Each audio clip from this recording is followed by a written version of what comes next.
හයි ඔයාලට කොහොමද? ඉතින් මේ තියෙන්නේ මගේ 4 වෙනි වීඩියෝ එක. ඉතින් අද අපි වීඩියෝ එකේ කරන්න යන්නේ ඒන්ජල්ට gift එකක් දෙන්න. ඉතින් ඔය තියෙන ඒන්ජල් රෑට හැමතිස්සම නිදිය ගන්න පෙට්ටිය. බලන්න ඉතින් ඕකේ තියෙන ජරාව කුප්පමීනියක් තියෙනවා. ඉරටු කෑලි තියෙනවා. ඉතින් එක තියෙනවා. ඔය බලන්න ඉතින් අස් කරන්න දෙන්නේ නැහැ. පෙට්ටියට නැගලා වාඩි වෙලා ඉන්නවා. ඉතින් දැන් අපි හදන්නේ ගඳයාගේ ගඳ පෙට්ටිය. ලස්සන පෙට්ටියක් කරලා එයාට gift එකක් දෙන්න. දැන් අපි හදන්නේ කොන් 4ෙම සුදු පාට fabric paint ගාගන්න. මම ඔය කරන්නේ පාටක් සිලෙක්ට් කරනවා. මම ගතින පාට ටික තමයි ඔය. පාට ගන්න බැරි නිසා මම අන්තිමේදී සුදු පාට තමයි සිලෙක්ට් කරගත්තේ. අර කොන් 4 ලී කෑලි ටිකක් තියෙනවා. ඉතින් මට හිතුණා ඒක නිකන් තියන්න නැතුව ලස්සනට කලර් කරලා ගත්තොත් හොඳයි කියලා. දැන් අපි යන්නේ කලර් කරන්න. බලන්න මං ගාපු කලර් එක හොඳයිද කියලා. එච්චර හොඳට ගෑවේ නෑ. මොකද ඒකට පොඩි වැඩක් කරන අපි. ඉස්සරහදී ඔයාලට ඒකත් බලා ගන්න පුළුවන්. ඒක නිසා ඉතින් මම හොඳටම හරිම සුදු පාටට ගන්න ගියේ නැහැ. මොකද අපරාධ නිසා. ඔයාලා බලන් ඉන්න. ඊළඟට ඉතින් මම මේ අමාරුවෙන් ඒන්ජල්ගේ කරදරන් මැද්දේ හදාගත්ත මල් ටික අලවන්න යන්නේ. එක පැත්තකට මල් 5 ගානේ මම ඇලෙව්වා. 20ක් කැපුවා. මගේ මලත් ලස්සනයි නම් කමෙන්ට් එකක් දාන්න. ඔය ඉන්නේ නම් ඒන්ජල්ගේ යාළුවෙක්. ඊළඟට මම හදන්නේ ගෝල්ඩ් කලර් මොකක් හරි පේන්ට් එකක් ඔක. ඒකෙන් ඩොට්ස් ටිකක් තියාගන්න. එතකොට චුට්ටක් ලස්සනයි. ඕකනම් ඉක්මනට වේලෙනවා. ඒක නිකන් ගම් එකක් වගේ. අනේ මමත් ඕක නිකන් කඩේ තියෙනව දැකලා තමයි ගත්තේ. ඉතින් ඕකත් ලස්සනයි නම් කමෙන්ට් එකක් දාගෙන යන්න.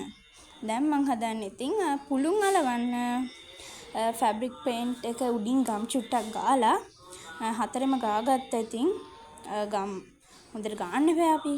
ගාගෙන ඉවර වෙලා මම හදන්නේ ඔය පුළුන් ටික අලවන්න.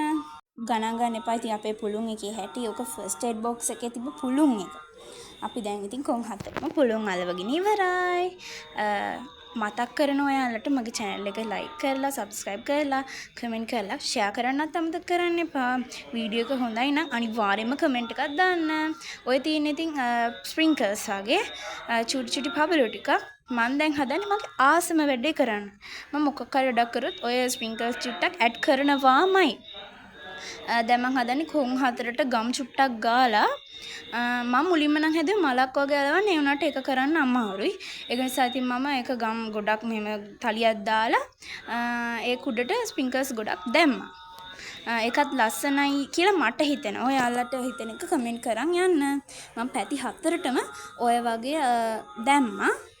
කාලෙකින් ඉතින් ඒන්ජල්ගේ වීඩියෝ එකක් ගෙනාගෙන ඉන්න නිසා තමයි මම ඔයාලට ඔය වීඩියෝ එක ගේන්න හිතුවේ. මොකද මම දැන් ක්‍රිස්මස් වීඩියෝ එකක් ගෙනාවා මගේ බර්ත්ඩේ එක වීඩියෝ එක මේකට පස්සේ කලින් එන්නේ මේකට කලින්. ඉතින් ඔය ක්‍රිස්මස් gift එකක් ඕකට දාන්න රෙද්ද නම් එච්චර ගණන් ගන්න එපා. අපේ ගෙදර ඔය වෙලාවේ රෙද්දක් තිබ්බේ නෑ. ඔකට දාන්න පුළුවන් ලස්සන. මම ඉතින් ඔක හදිස්සියේ කරපු වීඩියෝ එකක් නිසා මම දැන් ඔක ක්‍රිස්මස් gift එකක් විදියට දෙන්නේ. අර ක්‍රිස්මස් ට්‍රී එක හදපු එක හැලා තිබ්බා. මම ක්‍රිස්ටියන් නෙවෙයි. මම බුද්දිස්ට්. මම ඉතින් ක්‍රිස්මස් වීඩියෝ එකක් කරේ කට්ටිය ආස නිසා. මම යාට අලුත් අවුරුද්දට අලුත් රෙද්දක් අරන් දෙන ඔකට දාන්න. ඔය තියෙන ඉතින් මම අර කිව්පු රෙද්ද ඔක යාගම රෙද්දක් තමයි. ඉතින් ඒක හොදලා මම කලින්ම දැම්මා. ඔන්න ඉතින් මහරාණි පෙට්ටියට ආවා. අපි බලමු එයාගේ ප්‍රතිචාරය කොහොමද කියලා.